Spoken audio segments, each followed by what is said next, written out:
Here's how to stop Google from using facial recognition against you. I'm Kurt the Cyber Guy, and Google is collecting all sorts of information from us left and right, including our face.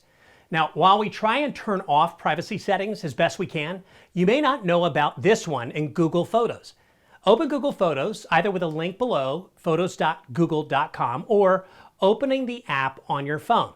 On the app, you can tap your profile picture on the top right and then tap Google Photo Settings to find group similar faces.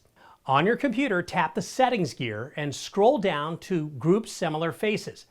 If you have a face labeled as me, you'll want to remove that so that Google isn't using your photo to help contacts and other apps recognize your face. Tap where it has your photo and click Remove. If you want to turn off Google using face recognition on all of your friends and family, toggle off face grouping.